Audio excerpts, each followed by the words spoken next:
My CEO wife, Willow, never would have imagined it. She had been hospitalized for days after a car accident. And not only did I fail to visit her, I even mailed her the divorce papers. All because, in my previous life, Willow fell in love with a college student named Mikoto and even brought him home. I tried everything to save our marriage. Yet all I received in return was her indifference and impatience. In the end, to force me to sign the divorce. She went so far as to destroy my entire family. So, after being reborn, I decisively fulfilled her wish, swiftly prepared the divorce agreement and moved out of this home.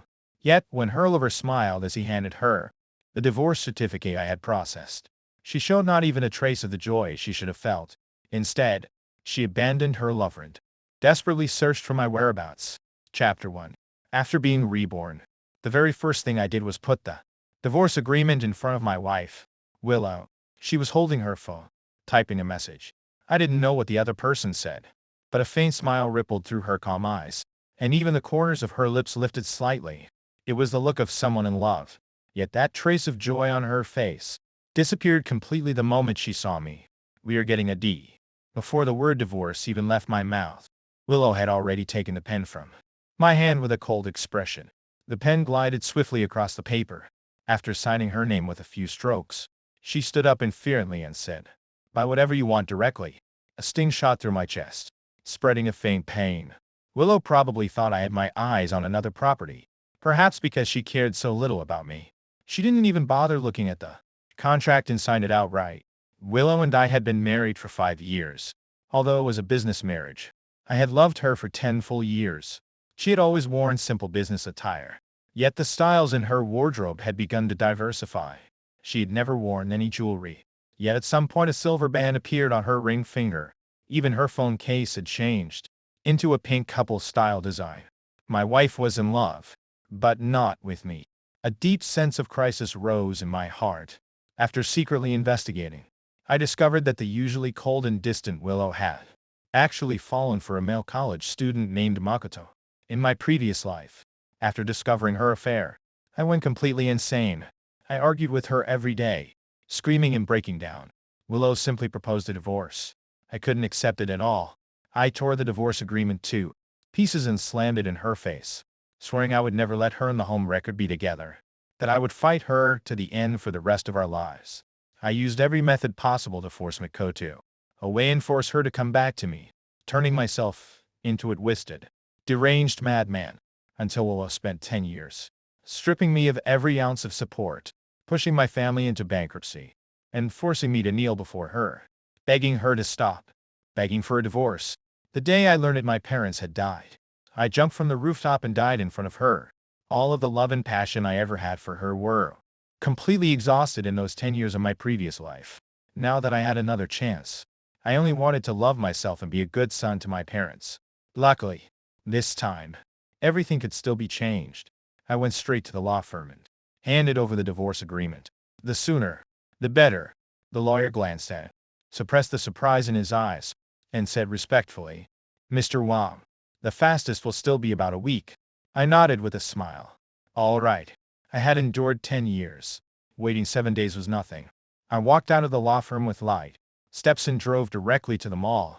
I would return to my family in South City in 7 days, and I wanted to bring them some gifts. When I entered the mall, the long line in front of a cake shop immediately caught my attention. I had always loved sweets, so I changed direction and stood at the end of the line. But just as I settled into place, I saw Willow, who never ate sweet things, walking out of the cake shop side by side with Miyako. Chapter 2. Young men are full of energy, and Miyako dragged Willow around to wander and eat everywhere. A CEO worth billions was holding a small cake good-naturedly, even cooperating by posing in silly photo-taking gestures, even though I had already watched her indulgent spoil Miyako without any boundaries for 10 years. Seeing it again still stirred a faint soreness in my heart. I loved eating cake too. Willow had always said it was junk food and scoffed at it. I loved taking couple photos too, but Willow only thought it was boring and couldn't be bothered. Turns out, it wasn't that the things were bad. It was the person who was wrong. It wasn't that she couldn't love. It was just that the person she loved wasn't me. The moment Miyako pressed the shutter, Willow's peripheral vision finally caught sight of me not far away. Her expression changed instantly. She subconsciously pulled Miyako behind her and lifted her gaze toward me. Are you following me? My expression, originally one of watching the show, turned cold, crossing my arms over my chest. I looked at her with a faint, mocking smile. President Liu, what exactly is our relationship? Why would I follow you? Willow you instantly had nothing to say. Makoto was a working student and met Willow while working as a server at a club. Willow, afraid he might feel pressured, hid the fact that she was a female CEO and also hid the fact that she was married. But what she didn't know was that Miyako had already investigated her background thoroughly the moment he met her. The pure and innocent college boy she imagined was nothing more than a handsome guy willing, getting involved with a married woman. Standing beside Willow, Miyako was secretly sizing me up. I was the typical tall, rich and handsome man people talked about. Tall with an even more outstanding appearance. Even though I was casually dressed, my calm and effortless aura, along with a striking face that drew people's eyes naturally, made Miyako look rather dull and shabby in comparison. Koto had only ever been around teenagers his age. He had never seen someone as dazzling as me. His sense of crisis skyrocketed at once. As if declaring his claim, he leaned closer to Willow and asked in a low, intimate voice, Willow, your friend. Being held by him, Willow felt slightly uncomfortable and glanced at me. Just when she thought I would rush over, question her, and lose control again, I curled my lips in a cold sneer. Not close. After saying that, I walked past Willow and turned to leave, watching my free and easy departure. Willow felt a subtle trace of displeasure rise in her heart. Makoto, seeing her expression, felt an overwhelming wave of insecurity. He knew Willow had a husband, but he had never expected her husband to be this impressive. He clearly sensed something was wrong and carefully tested. Willow, that friend of yours is quite handsome. Willow remembered how I was once praised as South City's top eligible bachelor and nodded, for once agreeing he does have a remarkable appearance. Miyako froze for a moment, jealousy flashing through his eyes. On normal days, Willow would have comforted him, telling him that in her heart, he was the most handsome. But now, Miyako looked at my disappearing figure, narrowed his eyes full of resentment and unwillingness, and silently clenched his fists. I had only walked a few steps when my phone chimed. I opened it and found a rare message from Willow. Mikoto doesn't know about our relationship. He scares easily. If you have something to say, come to me. Don't trouble him. Gripping my phone tightly, I transformed my grief and anger into a shopping spree, bought a pile of gifts, and then drove home. After video calling my parents, I leaned against the sofa and drifted into sleep. But the entire night, I was trapped in nightmares. Scenes from my previous life played repeatedly, with the final image being my determined figure jumping from a tall building. A sensation of falling to my death jolted me awake violently. When I opened my eyes, I found someone holding my hand. At some point, Willow had returned. She was sitting beside me, staring at me with a complicated expression. What did you dream about? You kept begging me to let you go in your sleep. I pulled my hand back and replied calmly nothing. My gaze swept across the familiar decorations of the living room, and I slowly freed myself from the suffocating despair of the dream. Right. I had been reborn. In this life, I would never cling to Willow until death again. My parents were still alive. I still had the chance to start over. Willow's eyes landed on the calendar I had casually left on the coffee table. I had circled a date in red. 6 days later, the 18th. For some reason, she felt bothered by it. She stared at it for a moment and asked, what's special about this day? I shot her a cool glance. A good day. After speaking, I got up from the sofa and went to pour myself some water. Willow took out her phone and messaged her assistant. Is the 18th a special day? The assistant quickly replied. President Liu, the 18th is your 5th wedding anniversary with your husband. I've already chosen a gift for him and reserved a table at the restaurant for both of you. Willow glanced at me again, the corners of her lips lifting. So cold. So he was upset because she forgot their anniversary. Unaware of her thoughts, I drank my water while messaging a few friends to meet up. I was returning to South City in 6 days, and I probably wouldn't come back to a city often. I had to properly say goodbye before leaving. My friends were all shocked to hear I was getting divorced.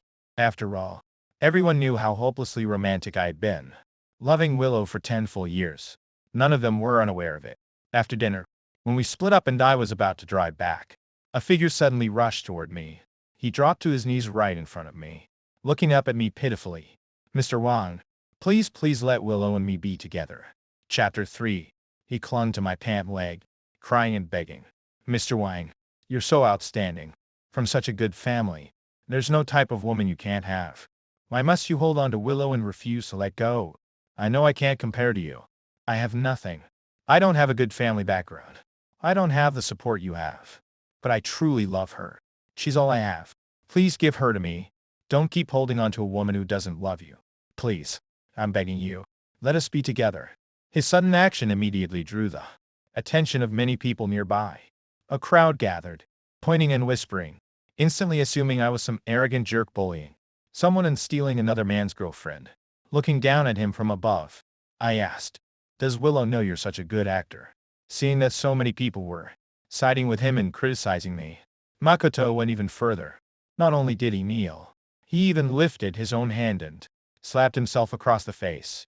Mr. Wang, don't blame Willow. It's all my fault. Hit me. Scold me. Anything is fine as long as it calms you down. I let out a disbelieving laugh.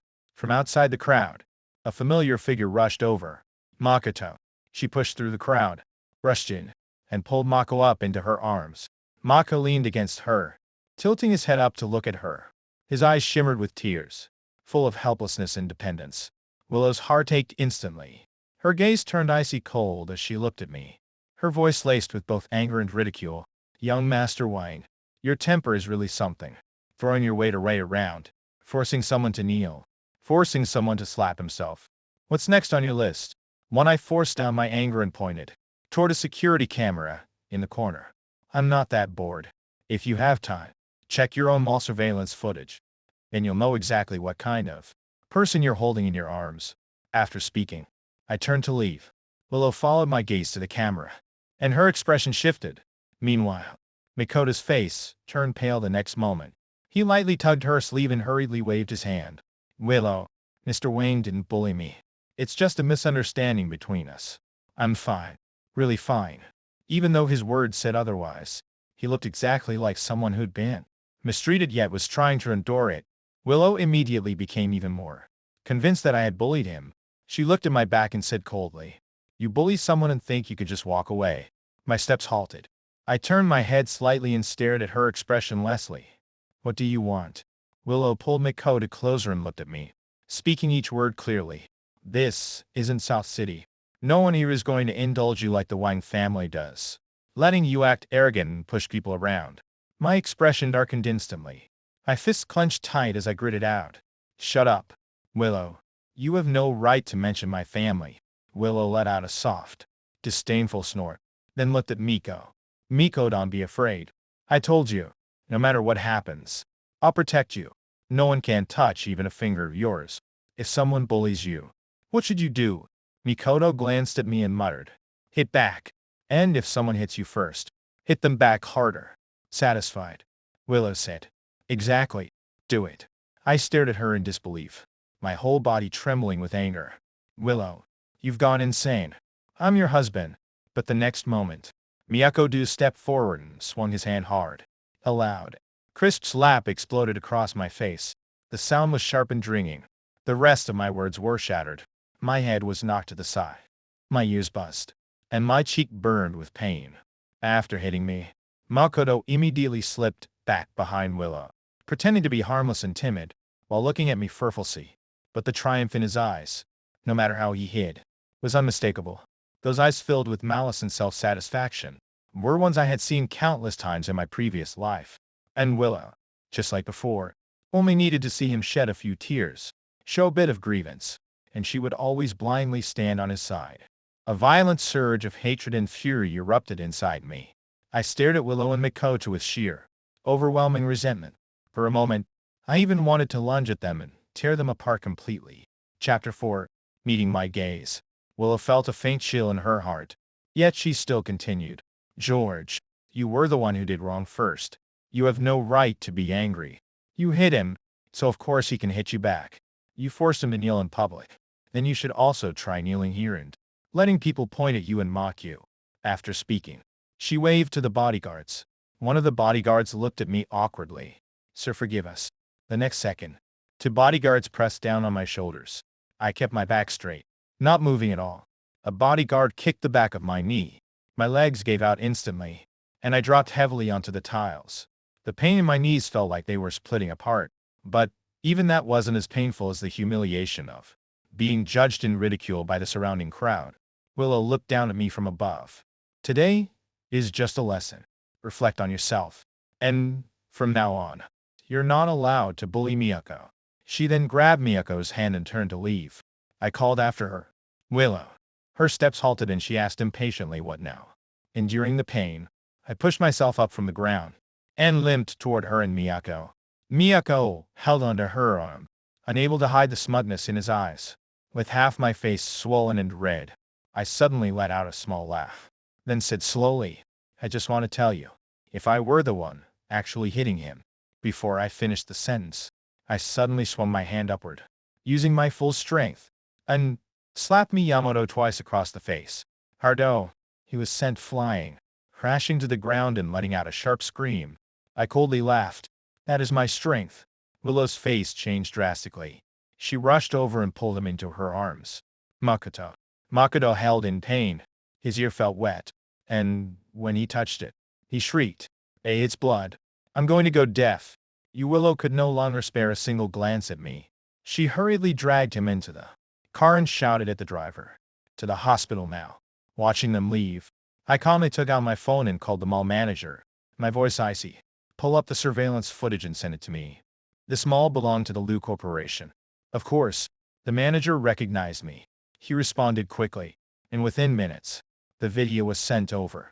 I limped my way back home. The moment I stepped inside, I saw the wedding photo hanging on the wall. In the photo, Willow's face was expressionless and distant. Meanwhile, the me standing beside her was smiling like a fool, my expression filled with overflowing, unrestrained affection. What a pathetic, ridiculous marriage. I stared at it silently for a long time. Then I picked up the water glass on the table and hurled it at the enormous wedding portrait. Bang, the frame crashed to the ground, shattering into pieces. Much like my love for her. After that, I grabbed a baseball bat and walked to a display cabinet in the master bedroom. After our marriage, Willow had insisted we sleep in separate rooms. I lived alone in the master bedroom, and I even hired someone to build a display cabinet. A cabinet filled entirely with the gifts Willow had given me over the years, even though I knew very well that every single one of those gifts had bought by her assistant. Gripping the baseball bat tightly, I swung it down with full force, smashing it onto the cabinet. Glass shattered, scattering across the floor. Everything inside fell and rolled, turning into a chaotic mess. Everything that displeased me, I smashed into pieces. Everything I used to cherish, I destroyed completely. The last remnants of love in my heart were torn apart, bit by bit, by my own hands, until nothing remained. The servants were terrified by my actions, seeing the swelling on my face. They didn't dare to say a word. They only stood aside silently as I broke down. These items, once they were my most treasured possessions. Only when I finally grew tired did I speak to the servants. If any of you like these things, take them. The rest, throw all this trash out. Chapter 5. The servants didn't dare touch the jewelry and luxury goods worth over $1 million. They exchanged glances, then quietly packed everything away for storage, and silently cleaned up the mess in the house. Willow returned when it was already nighttime.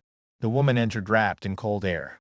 Her long dress was wrinkled from running around all day, and her indifferent, detached face looked even more icy and unfeeling. She immediately noticed something was wrong in the house. Empty. Echoing. As though many things were missing. The servants wanted to speak, but when they saw Miyako standing beside her, one by one, they pressed their lips together and stayed silent. Willow's gaze landed on me sitting on the sofa drinking tea. Her voice was cold and hard. Miyako's hearing was damaged after you hit him. And you still have the mood to sit here drinking tea. The swelling on my face had gone down a little from the ice pack, but the redness was still obvious. I looked at Willow with a cold expression and curled my lips. What do you expect me to set off fireworks and celebrate? Willow's anger only intensified. Utterly stubborn, she directly ordered the bodyguards taken to the confinement room. Let him calm down properly. My eyes turned slightly red as I glared at her stubbornly. Willow, I'm your husband, not your subordinate. You have no right to treat me like this. Willow's attitude grew even more forceful. her tone chilling. I'm your wife. I have the right to correct you when you make mistakes. At her command, 2 bodyguards stood at my sides. Sir, please don't make this difficult for us. My nose stung. My eyes burned red. But I refused to let the tears fall. Holding myself upright, I walked toward the confinement room. But because of the injuries on my knees, from being forced to kneel earlier, I limped as I walked. Willow's gaze flickered to my bruised knees. Her expression shifted slightly, a hint of reluctance rising in her heart. But in the next moment, Makoto tugged gently on her sleeve. He whispered softly, Willow, maybe I should go back to the dorm. Mr. Wong hates me so much. Staying here is troubling you. The flicker of emotion in Willow's heart vanished instantly. She gently patted Makoto's head and spoke tenderly. Didn't you say your roommates isolate and bully you? How can I be at ease if you go back? Stay a year after you recover. I'll rent you an apartment near your school. Makoto nodded obediently. But, as his eyes swept across the villa's luxurious decorations, a greedy glint flashed within them. Now that he had finally moved in, how could he possibly be willing to leave and live in a shabby rental near the school? I heard their entire conversation clearly and let out a cold, mocking smile. The bodyguards watched me walk into the confinement room, then locked the door from the outside. The light inside was broken and hadn't been replaced yet. The room was filled with unused furniture placed randomly. The space cluttered and dim. I found a corner, sat down and curled up, hugging my arms around myself. The pain in my knees and the burning on my cheek kept reminding me of everything that had happened. In the darkness, I could no longer hold back the tears that slid down my face. Expressionless, I raised a hand to wipe them away. George, don't cry. Let her play around with whatever kind of pretty boy she wants. In 5 days, you'll finally be free. You'll be far away from her. You just love the wrong person. It's not your fault. But, the more I comforted myself, the more fiercely the tears flowed. When I finally grew tired from crying, I leaned against the wall, resting my head on my knees, and fell asleep. Half asleep, I sensed someone quietly opening the window of the confinement room. A large bag was thrown inside. Sleep vanished from my body instantly. I jumped to my feet and rushed to bang on the door. Open the door. Open it now. The confinement room was small, so barely moments after I spoke, I felt something begin to move toward me in the darkness. Chapter 6. I completely panicked, my face turning deathly pale. Willow, open the door. Open it. Something came in. Willow? My terrified screams echoed through the villa. Willow was startled awake and rushed out. Hearing my cries for help from downstairs, she immediately ordered the bodyguards. Give me the key. But, just as she grabbed the key and ran toward the confinement room, her arm was pulled back by Miyamoto. Willow, this is your house. How could something possibly get in? Isn't Mr. Wang just pretending so he won't have to stay locked up? As he spoke, he lowered his head, eyes reddened. He hit me so badly that my hearing might be permanently damaged. And you can't even bear to keep him in a room for just a few hours. Willow froze at the sight of the tears on his face. Separated only by a single door, I heard their conversation clearly. But, right then, I had no time to be angry, because something cold and smooth wrapped around my leg and bit down hard. I was terrified and in pain. I pounded on the door desperately, screaming, "Oh, Willow, I'm not lying. It's a snake. A snake got in. Open the door. Save me. Open the door, please." One snake after another coiled around my legs, sinking their teeth into me. I trembled violently, terrified, kicking and shaking them off as best as I could, completely breaking down. But no matter how hard I screamed, the confinement room door never opened. A deep, crushing despair spread through my heart. I never thought that even before everything went wrong, Willow could already treat me with such cruelty. I stopped calling for help, enduring the pain and the hopelessness. My hand found an abandoned table leg in the corner. I gripped it hard and swung it at the snakes. I killed 3 or 4 of them in succession. Only then did the remaining snakes retreat, slithering far away, not daring to approach again. My whole body tensed. I curled up in the corner, clutching the blood-stained table leg tightly in my arms. When the confinement room grew completely silent, one of the servants finally couldn't hold back and said to Willow, "Mata, you should open the door and check. Sir never lies. If something really happened to him." Willow's expression changed slightly. Only then did she hurriedly insert the key and unlock the door. The moment the door opened, several snakes shot out of the room. Screams erupted outside the villa. Makoto also turned pale, jumping up and shrieking as he hid behind Willow, realizing what had happened. Willow's face drained of color as she looked into the confinement room. Light from outside streamed in the shifting shadows. I stepped out slowly, clutching the blood-stained table leg in my arms. My hair was disheveled. My legs were covered in several snakebite wounds. My face was ghostly pale, and the look I gave her was filled with blood minus soaked hatred. Willow's heart clenched as if someone had gripped it tightly. She pushed Mikoto aside and stepped toward me, her voice trembling. George. I didn't know there were George. Before she could finish, my vision went black. I swayed and collapsed, falling into Willow's arms. I smelled the cheap cologne Mikoto had rubbed onto her earlier when he hugged her. My lips moved, wanting to say dirty, but in the end, I lost consciousness completely, unwilling even as everything went dark. Chapter 7. When I woke up again, I was already in a hospital room. I had been so terrified that I remained unconscious for the full days, but the places on my legs where the snakes had bitten still throbbed with pain. Not only my legs hurt, my hands scraped raw from pounding on the door and gripping the table leg too tightly, were swollen and red. The moment Willow saw me wake up, she grabbed my hand tightly and said softly, George, you're finally awake.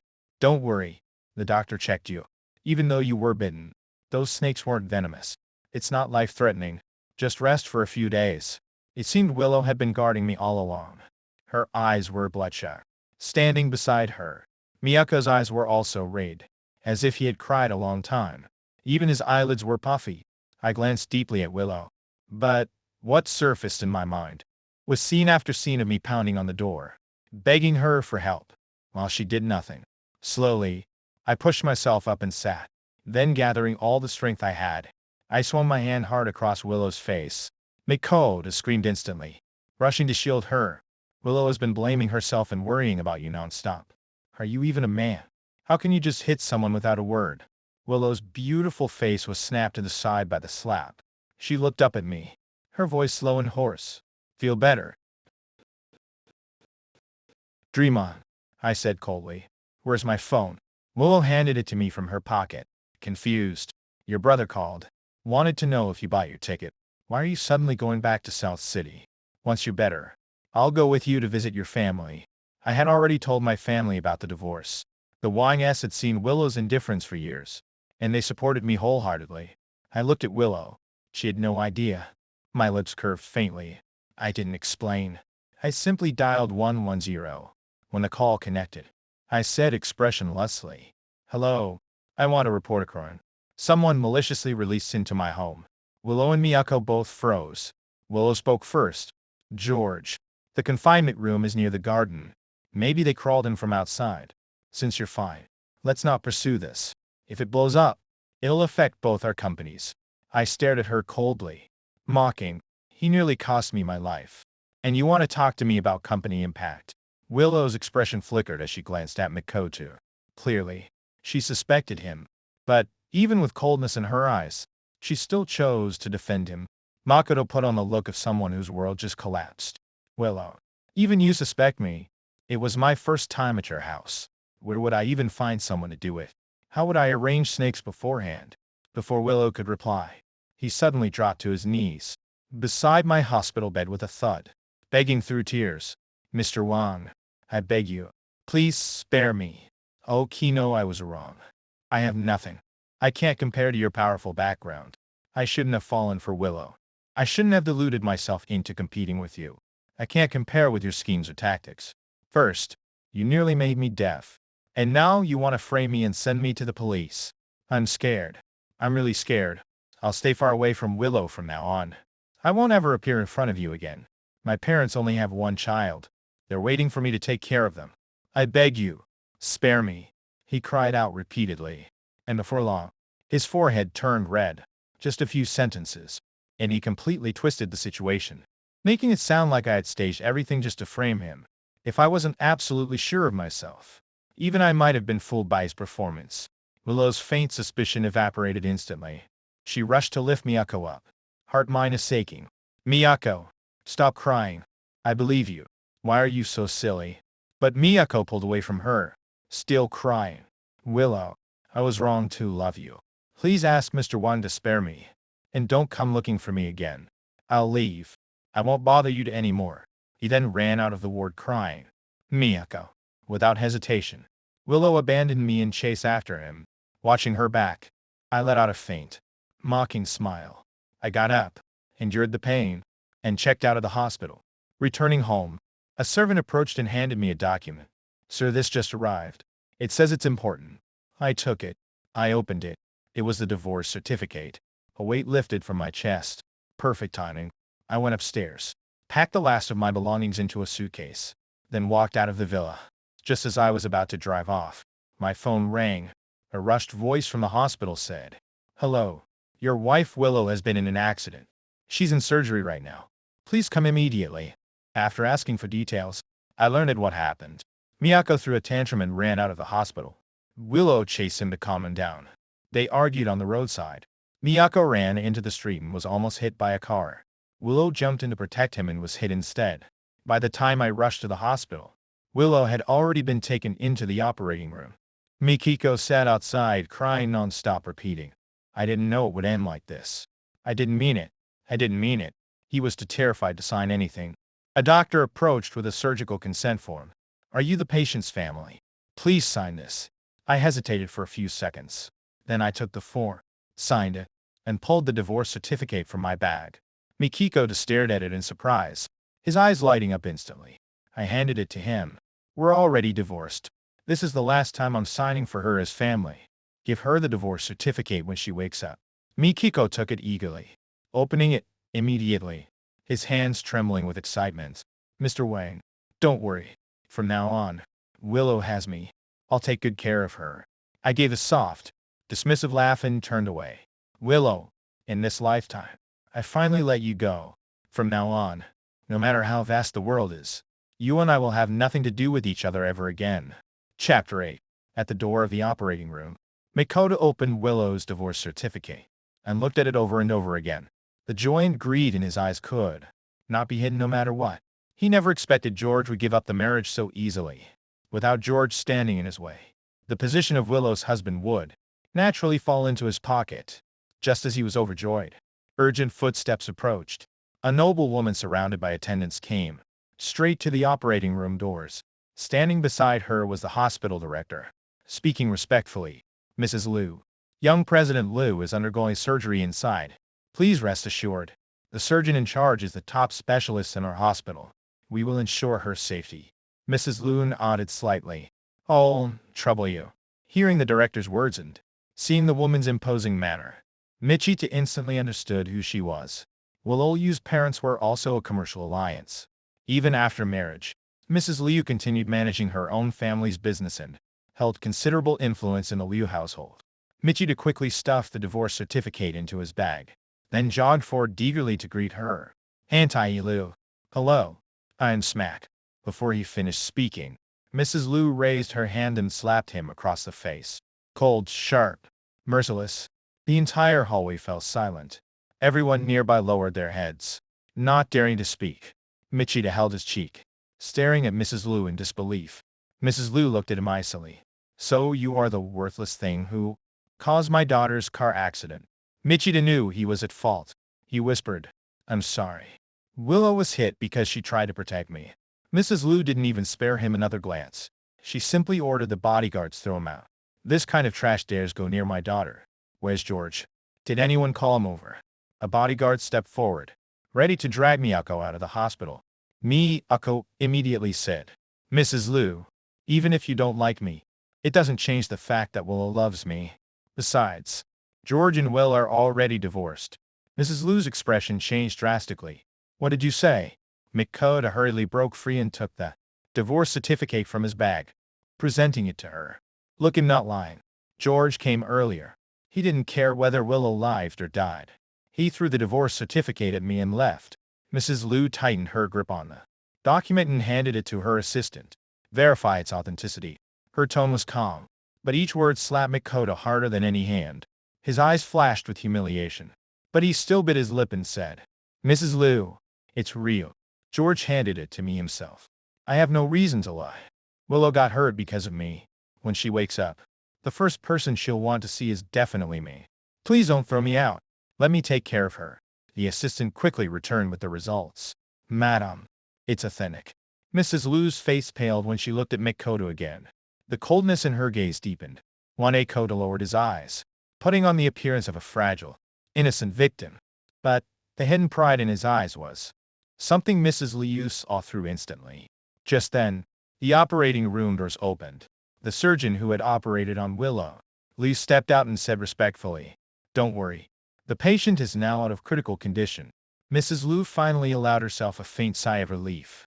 Makoto also relaxed, the corners of his mouth lifting. That's great. Willow's safe. That's great.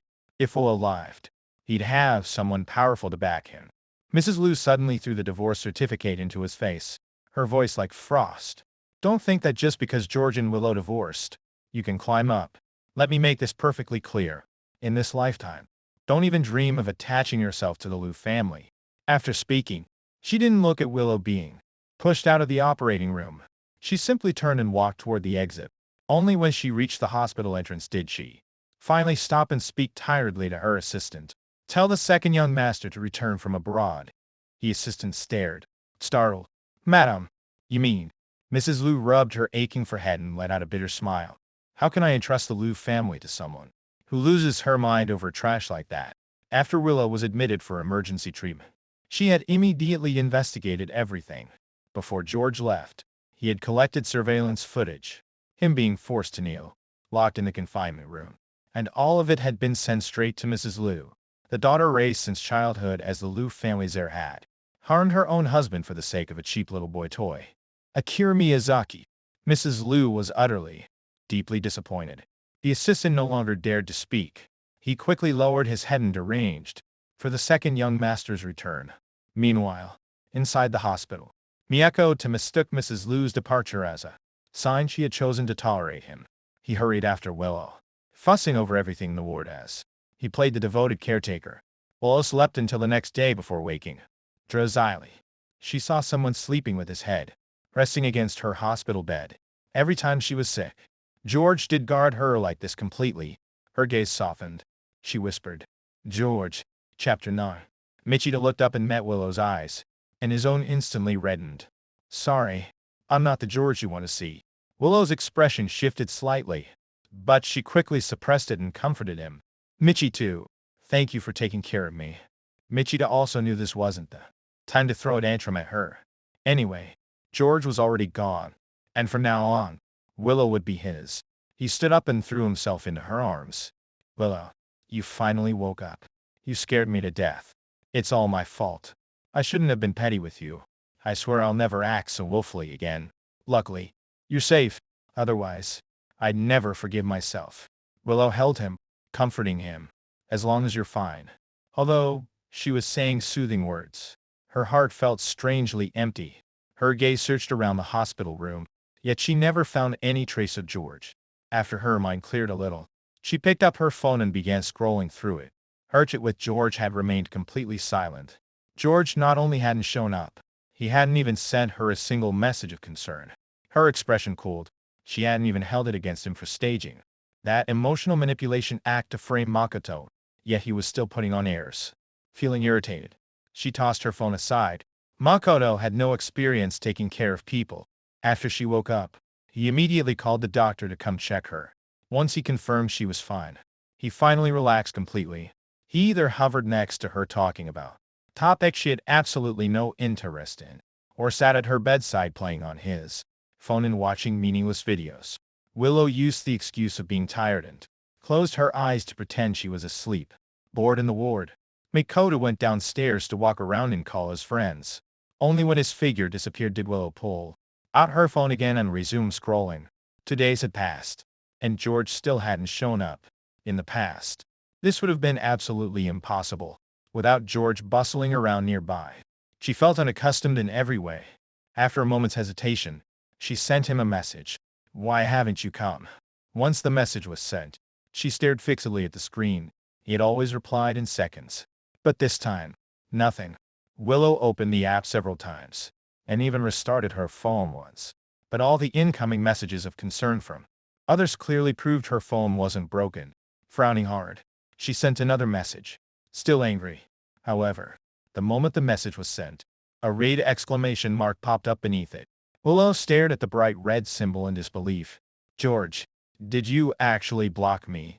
She threw off the blanket and strode straight toward the ward George had previously stayed in. But when she angrily pushed open the door, the person sitting on the hospital bed wasn't George. It was an unfamiliar woman. Startled by Willow's sudden entrance, the woman frowned. Who are you looking for? Willow turned away and grabbed a passing nurse. Where's the person who used to stay in this room? Where's George? The young nurse was frightened. That patient was discharged 2 days ago. That's impossible. Willow frowned. George had been discharged the very day she was admitted. But he had been so badly injured then. Her heart sank lower and lower as she realized something had slipped beyond her control. No, maybe he just went home. Panic surged in her chest. She couldn't sit still any longer. She turned and ran downstairs, driving home as fast as she could. She sped all the way back, rushing into the house while calling George's name repeatedly. George, George, where are you? The servants were stunned to see her burst into the house still wearing a hospital gown. She searched the house quickly and found it eerily empty. Everything related to George, every single thing was gone. She walked to the display cabinet in the master bedroom, only to find it completely dismantled. Not a trace left behind. Her face turned deathly pale. She knew this cabinet had been custom-made by George. Inside it had been all the gifts she had given him. He had cherished them the most. But now, the cabinet was gone, and all the gifts inside were gone too. She raised her hand and pointed at the empty space where it had been. This cabinet, the servants answered cautiously. Sir smashed it to pieces himself a few days ago. He gave us all the items inside, but they were too valuable, so we didn't dare accept them. We only stored them temporarily. The servants brought out the gifts and placed them before Willow. Willow stared at the pile of gifts, her mind going blank. The next moment, she heard a servant say, "Ma'am." So left with his suitcase a few days ago. Chapter 10, left whenever George went anywhere.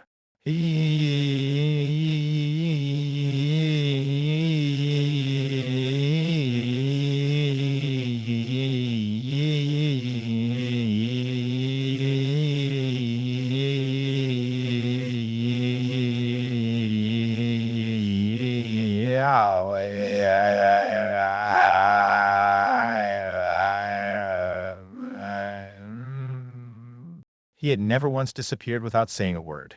He had come to a city alone. Where could he possibly go now? Also alone. A vague suspicion rose in Willow's heart.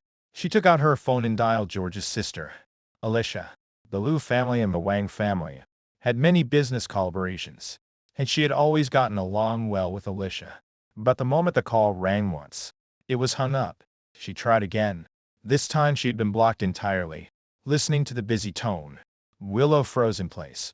Just then, the front door was pushed open. Willow's expression changed instantly, hope flashing across her face. George. But the person who walked in was Miyako. The moment she saw him, Willow didn't even bother to hide the disappointment on her face. She frowned slightly and said flatly, "Why did you come here?" Michita suppressed the annoyance and jealousy in his eyes, and hurried over, affectionately grabbing her arm. "Willow, why did you come back alone without telling me?" "I went to the ward and couldn't find you. I was worried sick." But Willow had no energy to comfort him. She merely said calmly, "I'm fine. I'm not going back to the hospital. You go back first." George was suddenly discharged and disappeared. "He's still injured. I need to find him." Makoto lifted his chin to look at her. "He didn't leave suddenly after hearing about your car accident. He came to the hospital, gave me this, and then left." As he spoke, he took a divorce certificate out of his bag and handed it to Willow. "Willow, he doesn't care about you at all. He's not a qualified husband in the slightest. Now that you're divorced, even better. From now on, I'll be the one by your side taking care of you." Willow stared at the red booklet pinched between his fingers in disbelief. The words "divorce certificate" stabbed into her eyes like a sharp blade. She snatched it and flipped it open. Her name was truly inside. "No, impossible. I never signed any divorce papers. How could he possibly divorce me?" As soon as she spoke, she remembered that plain, ordinary morning when George suddenly had her sign some document. Sometimes when George bought things, he would have her sign to confirm receipt. She had assumed that was the case this time as well. She had been busy chatting with Miyako then and didn't bother to check what she was signing. Mako wrapped both arms around her waist and pulled her tightly into his embrace. Willow, no one can stop us from being together anymore. Willow had once loved being around Mako. She had been raised since childhood under elite training. The people around her were always mature, pragmatic, and realistic. When she met Miyako, she thought he was simple, kind, uncalculating, a poor boy from a struggling family who remained proud and hard-working despite his hardships. But now, being held by Miyako, she smelled the cloying sweetness of the perfume on him, and saw the high-end designer suit he was wearing, purchased using her card. The pure and stubborn boy in her memory had long faded into something unrecognizable. A dark shadow passed through Willow's eyes. She pushed Mikoto away, her voice distant. You should go back. I still have things to handle. Mikoto froze. Willow, you, but she had already waved her hand, instructing the bodyguards to escort Miyako out. Her tone was cold and forceful, leaving him no room to refuse. Miyako's expression darkened, but thinking there would be plenty of opportunities in the future, he obediently left. Feeling heavy and irritable, Willow rubbed her temples and glanced around the house without George. The place felt frighteningly strange and empty. She fled hurriedly, almost in a panic. Willow drove straight to a bar and drowned herself in alcohol, as if escaping from something.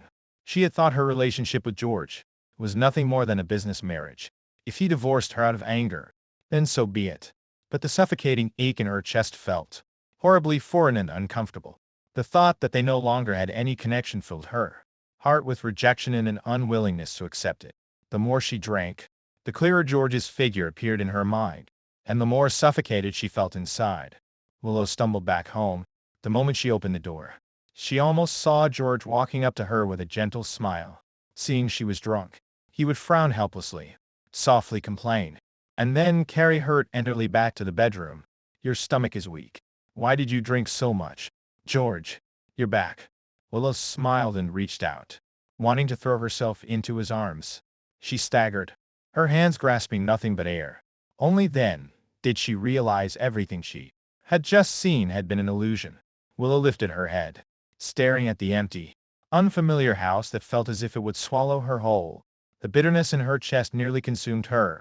Only one thought became increasingly clear. She had to find him. She had to find her husband.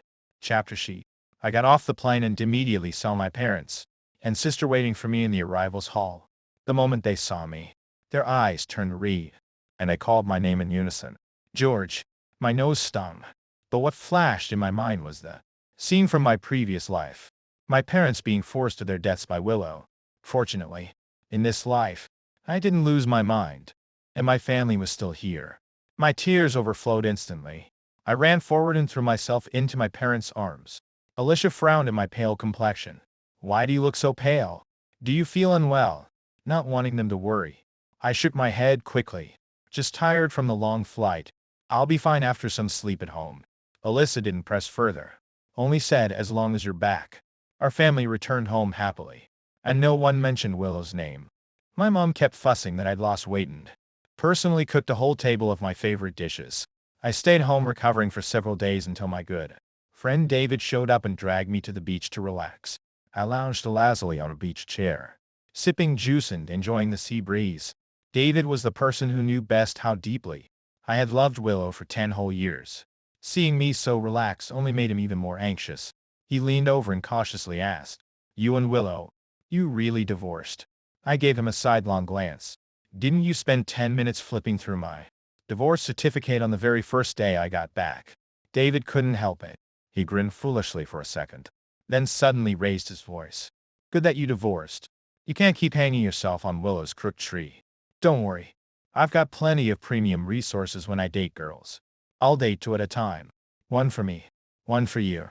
I had been drinking juice and almost choked on it when I heard that. Thanks a lot. You really are my good brother.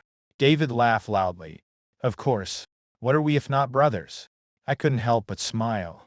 Just as I lifted my eyes, my gaze suddenly froze on the ocean. A mother had been playing in the water with her child, but a wave hit her unexpectedly and knocked her down. By the time she got up again, her child had already been swept farther out by the waves. She immediately panicked and burst into screaming cries. But there were too many people on the beach, the laughter and noise drowning her out. Minnie didn't notice something was wrong. I put down my cup and rushed toward her. David was startled. What's wrong? I didn't have time to answer. Once I reached the water, I dove into the sea and swam desperately toward the child. The wind had picked up, and the waves grew stronger. The child bobbed up and down with the tide. I finally reached the little girl and grabbed her tightly, using one arm to lift her above the water so she could breathe while I swam toward shore. But swimming in the ocean was already difficult, not to mention being constantly hit by waves. The frightened child kept struggling as well. Don't be afraid. I'll definitely get you back safely. I comforted her while pushing myself to swim harder. But just as I was about to reach the shore, my vision began to darken. My body hadn't fully recovered from injuries earlier, and my stamina was failing fast. I clenched my teeth, but I couldn't fight the growing dizziness. Suddenly, a soft pair of arms wrapped tightly around my waist from behind, and a woman's gentle yet resolute voice rang in my ear. Hold on. Keep holding the child. I jolted slightly and turned my head, meeting the bright eyes of a young woman. Gritting my teeth, I tightened my hold on the child. The woman held me from behind and dragged both the child and me back toward the beach. David had seen with his own eyes how I had almost been swallowed by the waves. Now, seeing my pale face, he trembled in fear and rushed toward me the moment we reached the shore. George, are you okay? I forced out a smile. I'm fine. But the next moment, everything went black, and I collapsed completely. Chapter 12. I had a very long dream. In the dream, I kept rising and sinking in the sea. I struggled desperately, trying to swim upward, but no matter how hard I tried, I could never reach the surface. A wave of suffocating pressure washed over me. I felt unbearably uncomfortable until I suddenly jolted awake. The moment I opened my eyes, I saw a pair of bright peach blossom eyes. We stared at each other. I blinked, sensing something was wrong. Too close. So close she was practically pressed against me. Warmth lingered on my lips. Realizing that this person's lips were touching mine, my eyes widened, and I immediately raised my hand and shoved the person away. The woman toppled over completely and fell to the ground. When the scene went silent for a moment, the woman climbed up, staring at me in a daze, then suddenly showed a wild, mischievous smile. Waking up just to kick away your rescuer. Talk about biting the hand that feeds you. Only then did I notice that several people were gathered around me. David had also been stunned for a second, but then rushed over and grabbed my arm, explaining anxiously, George, you fainted. This lady was giving you CPR. I was speechless, meeting the woman's teasing gaze. I finally felt the embarrassment catch up to me. Sorry. Now that I had calmed down a little, I recognized her. She was the one who had pulled both me and the child out of the ocean. The woman deliberately put on a serious expression. I'm your lifesaver. You not only owe me your life, you also pushed me to the ground. And now a casual apology is supposed to settle it. Her words made me feel even more embarrassed. I grew increasingly awkward. I'm really sorry. I didn't process what was happening just now. The woman thought of how fast I'd shoved her and smirked. Your reflexes seemed perfectly fine to me, I said sincerely. How about I go with you to the hospital to check if you're hurt? I'll cover the medical fees. And I can also give you a thank you pie. I really appreciate you saving me. She let out a snort, trying to send me away with money. That's not very sincere. If you really want to thank me. Then I waited patiently for her outrageous demand. David also stared at her like he was ready to fight. But instead, the woman blinked and said, Buy me a nice dinner after all that chaos. I'm starving. I froze, then laughed brightly. No problem. The woman smiled and extended her hand, and I reached out and shook it. George. David stared, shocked. So you're that Anna raised an eyebrow. You know me. David laughed loudly. South City's #1 social butterfly. Who doesn't know you? I tugged David's sleeve awkwardly and turned to Anna. Sorry. My friend speaks very bluntly. Anna smiled. It's fine. He's not wrong. As she spoke, she stood up and threw me a playful wink. Let's go to our rooms and change. Then meet later at the restaurant. I nodded and waved. See you soon. When Anna walked away, David couldn't help turning to me. Didn't expect Anna to look that good. No wonder they call her the 100 Heartbeaker. But personality-wise, she's actually pretty nice. If she hadn't jumped in to save you today, you'd be done for. If something had happened to you, your sister would have skinned me alive. I couldn't help smiling. Relax. My sister wouldn't do that. David and Delisha had liked each other for years. And 2 years ago they had finally confessed their feelings. David wasn't just my best friend. He was my future brother-in-law. I remembered in my past life, when my family fell apart, David had already married my sister Alicia, and she had been pregnant. But when the Wang family was destroyed, David couldn't escape fate either. My parents committed suicide. My sister Ma scared Reed. My sister Ma scared from overwhelming grief. David, distracted and devastated, wasn't in a car accident. My eyes turned to Reed. I patted David's shoulder. David, this time we're all going to be okay. David didn't catch the deeper meaning behind my words and grinned brightly. Of course, after surviving disaster, good fortune follows. And look at you. Your romantic luck is arriving already. I've been observing. Okay, that Anna. She's gorgeous. Tiny waist. Long legs. Practically a goddess. Let me tell you, the best way to get over an old relationship is to start a new one. Since you dumped the Ice Queen Willow anyway, why not try a hot, sweet girl like her? No wonder so many guys chase after her with looks like that. Investing early will never lose. Let me tell you something. A buddy told me in a Stit Traveler's 100 Heartbeaker. But truth is she's never actually dated anyone seriously. Total sweetheart. You seen David was about to start running his mouth again. I covered my face and walked away quickly, pretending I didn't know him. But David kept chasing me, refusing to shut up. I finally resorted to a half-minus threat. Half-minus surrender. Bro, if you keep going, I'm telling my sister. David rolled his eyes so hard, they almost flipped. I'm worrying about your lifelong happiness here. Do you know how exhausting that is? His voice wasn't quiet, and it hadn't gone far. She caught most of his rambling. She turned back, saw my face red all the way to the tips of my ears. Her lips curved slightly, amusement flashing in her eyes. Kind of cute. Chapter 13. A city. Willow was busy working in her office. These days, she numbed herself with work during the day. And at night, she could only fall asleep by holding the old items George had left behind and looking at his photos. She understood very well why Mrs. Liu and her younger brother brought back from abroad to join the company. Mrs. Liu was warning her and grooming her son. In the past, Willow might have fought for her position, but lately, her mind had been filled with only one thing: finding George. She had no energy or interest to care about the company. In fact, as more responsibilities were handed over to her brother, she felt an unexpected sense of relief. While she was feeling frustrated, her assistant burst into the office, excitement written all over her face, holding up a trending search. President Liu. We found him. We found Sir. Willow shot to her feet instantly, eyes full of urgency. Where is he? Let's go to South City, she murmured. He really went back to South City. The assistant pointed at the trending topic for her to read. President Liu. Look, this news says that a mother and child encountered danger while swimming at the beach. The child was pulled away by the waves. At the critical moment, a young man noticed and rushed in to save her. While rescuing the child, he exhausted himself and suffered several accidents. In the end, a woman helped him halfway back. And that's how he made it to shore. It was really dangerous. Willow's heart clenched tightly. She quickly grabbed the assistant's phone and watched the posted video. The faces were blurred, but after so many years with George, she recognized him instantly. Watching him float up and down in the waves again made her own heart rise and fall with the sea, tightening painfully. Only when she saw him finally get pulled ashore did she breathe again. But seeing him collapse unconscious the moment he reached land made her panic all over again. She immediately checked the details of the trending news and discovered he wasn't in mortal danger. Only then did she relax. A smile finally appeared on her face. She instructed her assistant, buy a ticket. I'm going to find him. Seeing Willow finally smile, the assistant couldn't help feeling excited too. Yes, he'll buy it right away. Feeling lighter, Willow hurried out of the office. But the moment she stepped out, her eyes met Miyako's. Miyako was at his workstation, on the phone with a friend.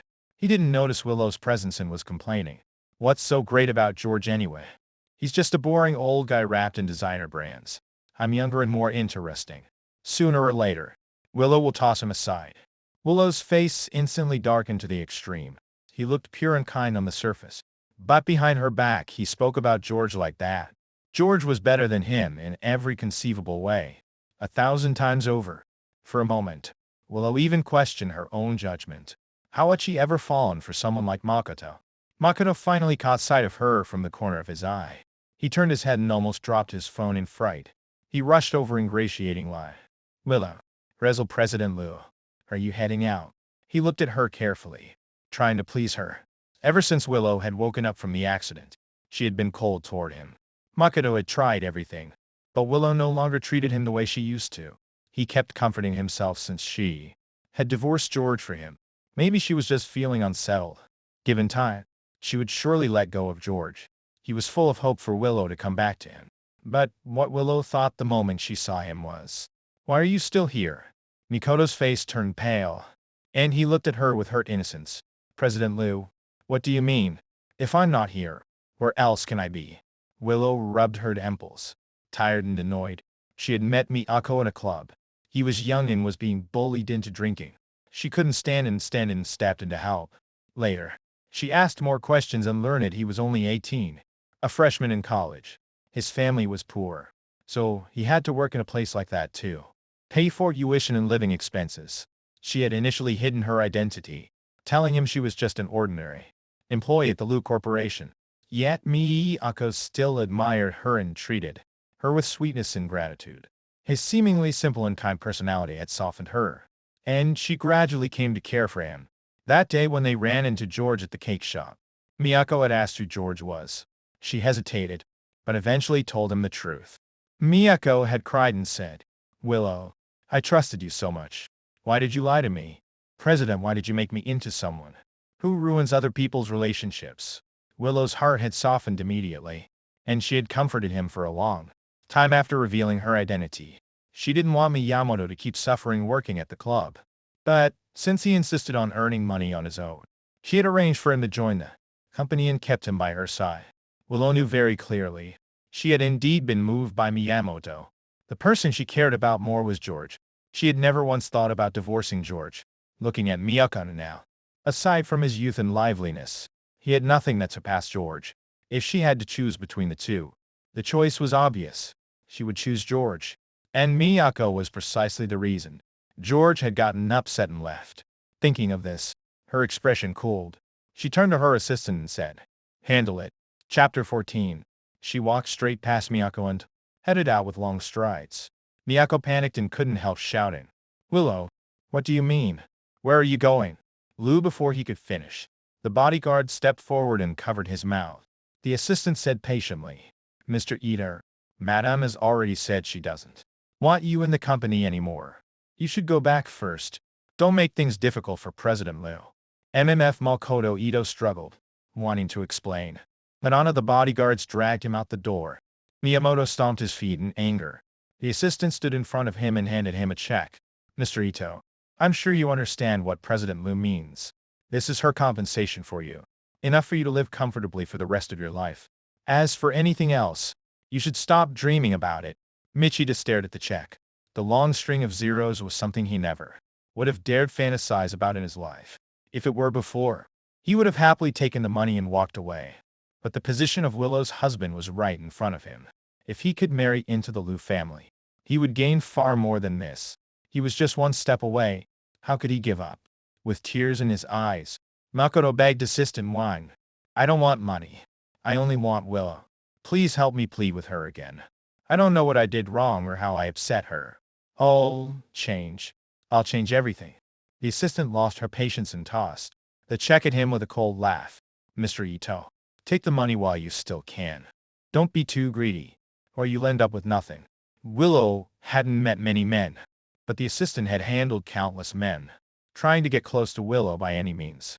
Daima Miyamoto was the type she could see through at a glance. A classic gold digger. Only their president had been willing to try something new. After speaking, she didn't look at him again and walked away. Watching her back, Miyamoto stomped angrily, his face twisting. "Look down on me. Will you? Just wait. When I become Willow's husband, the first person I fire will be you." Her won't give up. Willow found my address after landing. She drove straight there. I was in a private lounge with Alicia David, the bodyguard and a few other friends. Ever since meeting Guana at the beach, she had latched onto me. Whenever I tried to refuse her, she would remind me that she had saved my life, making it impossible for me to turn her away. Plus, Alyssa and David, worried I wouldn't get over what happened with Willow, had been subtly pushing us together. I had practically acquired a human-shaped tail. The atmosphere in the lounge was lively as everyone played a game of truth or dare. Suddenly, someone knocked on the door. I happened to be sitting closest, so I got up to open it, and immediately locked eyes with Willow. My expression changed, and my voice cooled. "What are you doing here?" I didn't raise my voice, but the people inside turned toward the door, and the room fell silent. Willow's gaze stayed fixed on me, her tone a little strained. "I came to find you." She was wearing a trench coat, travel-worn, tiredness evident in her eyes. David, always hot-tempered, rushed over the moment he heard her, pulling me behind him. "Willow, you still have the nerve to come find George. Get lost. Our George doesn't want to see you." Willow didn't react to his anger, only looked at me. "Can you give me a few minutes? We need to talk." Before I could speak, David cut in. "George is busy. No time." Just as he finished, Alicia walked over and gently patted his shoulder. "Is that how you talk to President Liu? She came all this way. Since she's here, why not come in and join us for a bit?" "Alicia, George is your brother." You before he could finish, Alicia sent him a pointed look. David's expression shifted instantly with an exaggerated sigh. He said, "Fine, fine. Invite whoever you want." He then pulled me back to my seat with a disgruntled huff. He sat on my left, and I sat on my right. That left Willow to sit beside Alicia and leaned back lazily, moving closer to me to speak, her posture full of casual intimacy. Willow frowned slightly, suppressed her irritation and said politely, "Hello, would you mind switching seats with me?" Chapter 15. Even though her tone was polite, the imposing aura of someone in power still radiated off her. Anyone else, sensing the tension in the air, would have immediately moved aside. But Anna only glanced lazily at me undazed. "And she is." Willow introduced herself. "I'm his wife." Willow and Anna raised a brow and stared at me. I corrected calmly, "Ex-wife." Anna looked at Willow and let out a soft, mocking laugh. "That makes it inconvenient, doesn't it, Miss Ex-wife?" Her tone was full of challenge. The two women stared at each other. Their auras equally strong. Seeing the coldness in my expression, Willow swallowed down her rising hostility and sat beside Alicia.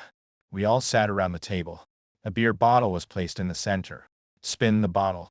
Whoever it pointed to had to choose truth or dare. Originally, the dares were just small playful tasks. But when Alicia explained the rules for Willow, she changed them to whoever the bottle points to must either tell a truth or drink 3 glasses of alcohol. The bottle spun quickly, and on the very first round, it pointed at Willow. She must have been prepared for this. She glanced at Anna, who had spun the bottle, then looked at me, and, without hesitation, picked up her glass and drank 3 in a row. The burning alcohol slid down her throat as she looked at me. Remembering the past, her stomach had always been weak. I had always been the one who hated seeing her drink the most. Whenever she couldn't avoid alcohol at social dinners, I would send her sobering soup immediately afterward. Before drinking, I would prepare snacks for her so her stomach wouldn't hurt so much. She used to find my fussing annoying, but now seeing my cold indifference, she finally understood. It had been care. The bottle spun again. This time, it pointed at me. I smiled. "I'll drink." I picked up the glass. But before I could take a sip, Willow grabbed it. "I'll drink for him." Before I could speak, she downed the first glass. David, always eager for drama, shouted, "Keep going." There's a second and a third. Wallace silently finished them. As the rounds continued, Willow kept getting chosen. She had barely eaten after rushing all the way here, and now she was drinking on an empty stomach. Her stomach ached faintly. Cold sweat gathered on her forehead. When the bottle pointed at her again, she finally chose truth. This time, I was the one spinning the bottle. Hearing her choose truth, I curled my lips slightly, looked straight into her eyes, and asked evenly, "Was cheating fun?" The moment I spoke, everyone turned to look at Willow. Some eyes held curiosity, some disdain and ridicule, others shock. I thought she would get angry and leave, but she held it in.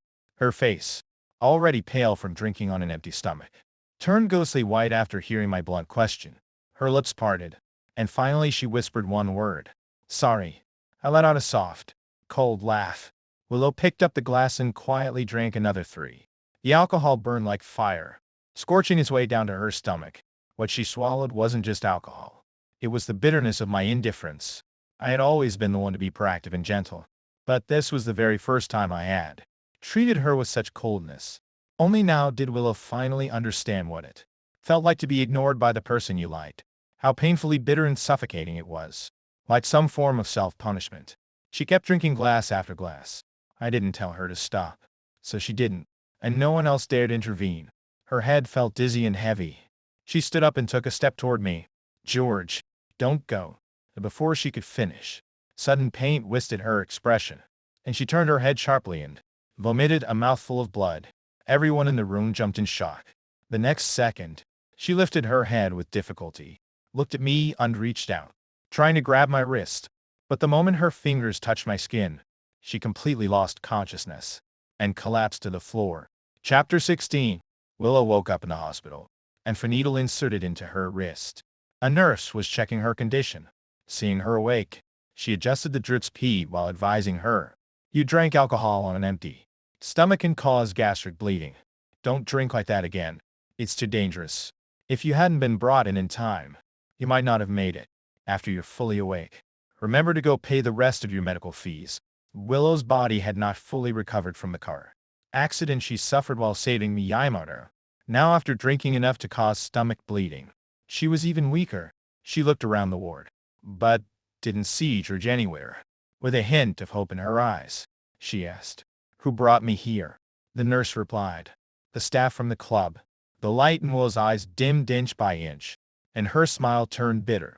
After finishing the four, she went to pay the bill and then headed directly to the Wang residence.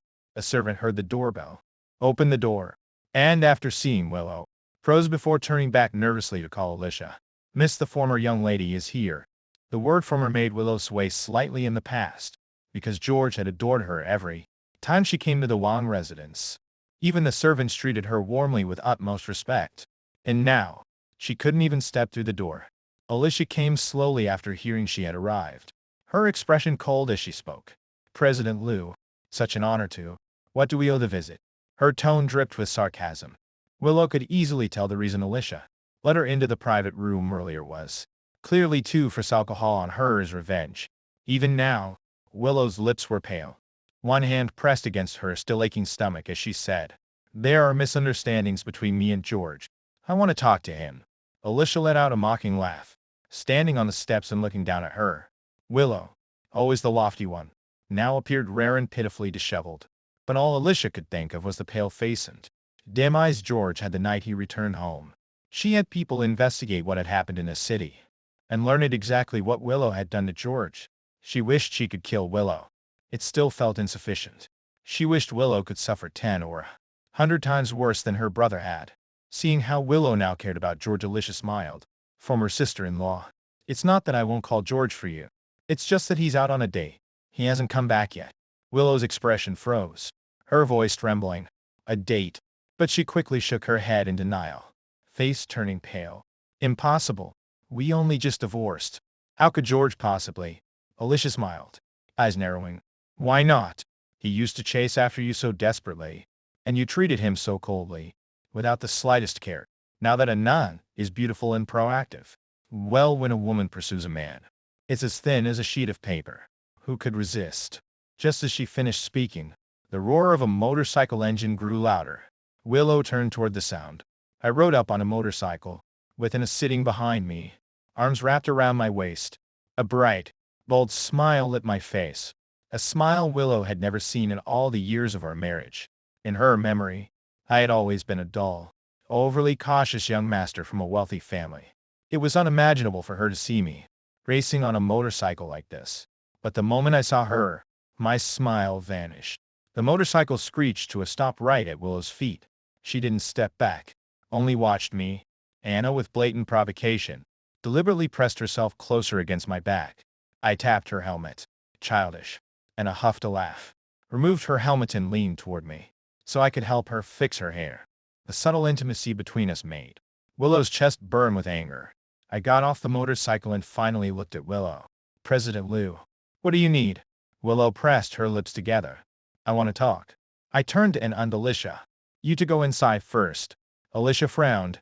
I smiled lightly. "I'm fine." when I saw Willow suddenly show up at the club earlier, and then watched her vomit blood from being made to drink. I had pathetically felt my mood shift for a moment. I could guess Willow had come to win me back, but after riding around a bit earlier, my mind had already sobered completely. Whatever feelings I once had for her had long been drained away by endless disappointment and hurt. It's Miko now. Who will it be next time? I don't dare imagine. I can't love her anymore. And I don't love her anymore. Only when we were finally alone did. We'll lose control and ask. You and that woman earlier. What is your relationship? Chapter 17. I glanced in the direction and I had gone, then looked at Willow with clear impatience. What does it have to do with you? During the marriage, I had never asked her what her relationship with Miyako was. Now that we were already divorced, what right did she have to question me? Willow, what did you come here for? We're divorced. Mikodu must have already handed you the divorce certificate. George, will never accept a wife who keeps a lover outside the marriage. Willow looked at me deeply before speaking with difficulty. George, I never wanted to divorce you. This time, it was my fault. I was the one who drifted away in the marriage. Now that Mikodu and I have separated, can you give me another chance?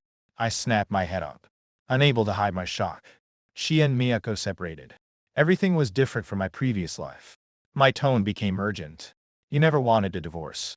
And you separated from Miyako. Willow didn't understand why I was so agitated, but she nodded immediately. I couldn't help asking why. Why didn't you want to divorce me? Willow answered honestly. The Wang family and the Liu family are well matched. Our union benefited both sides.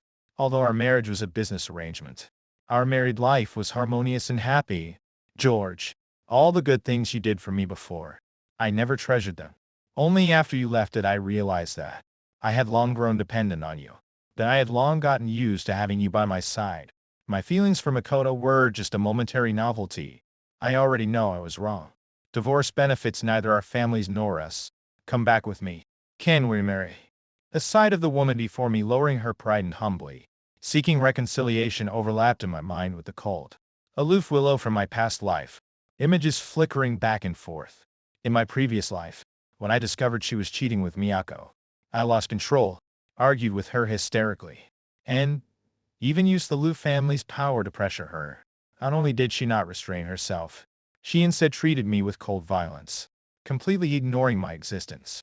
And when I later had someone send Miyako abroad, she personally brought him back, and then asked me for a divorce.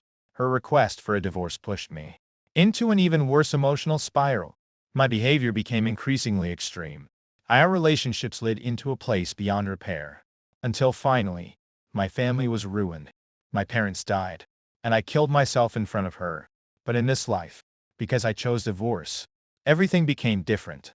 She came looking for me to reconcile. She even separated from Miyako so easily. In my previous life, I thought I had lost to Miyako. I thought their so-called true love had defeated me. But the truth is, I lost to my own obsession. Because of my obsession, I destroyed my family. I couldn't help it. I laughed and cried at the same time. My eyes reddened as I murmured. So that steadfast, unbreakable love between you two wasn't. Willow saw my wildly fluctuating emotions, even my slight trembling, and her expression grew concerned. She stepped forward, trying to reach for me. George, what's wrong? I lifted my gaze toward her. Willow, did you know we were married for 5 years? But I had already loved you for 10. Before Willow could speak, I continued on my own.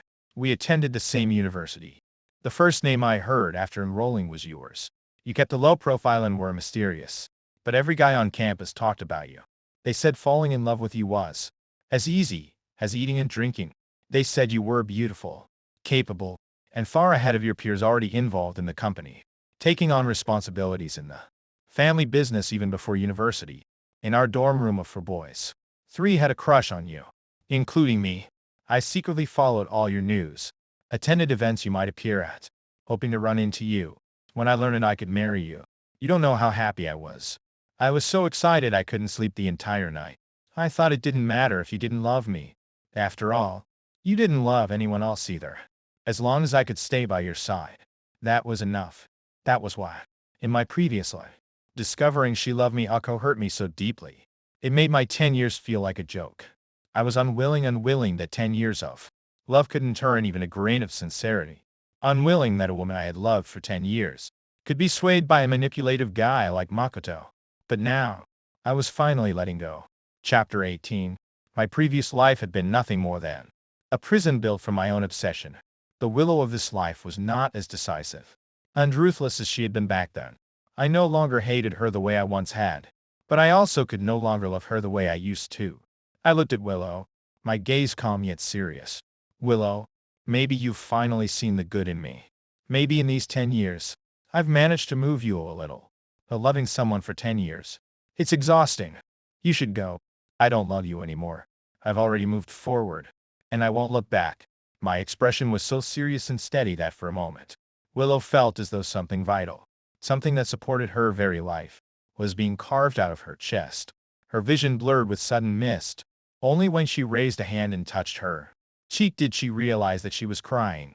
Willow had always been less emotional than most people, even since childhood. She never expected she would cry because of me. She stared at the glimmering droplets on her fingertips, slightly dazed. I was stunned as well when I saw her tears. All I did was give a relieved smile.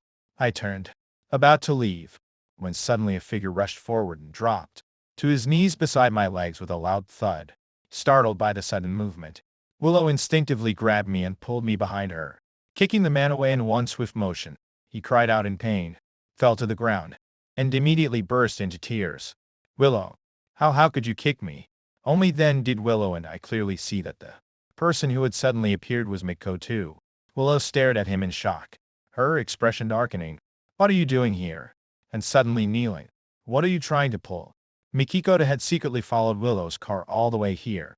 He had been spying from afar, and when he saw Willow lowering herself so humbly to win me back, he had already been seething with rage. He wouldn't have rushed out if he hadn't suddenly received a call from home telling him that his uncle had been arrested. Panicked, he had bolted out.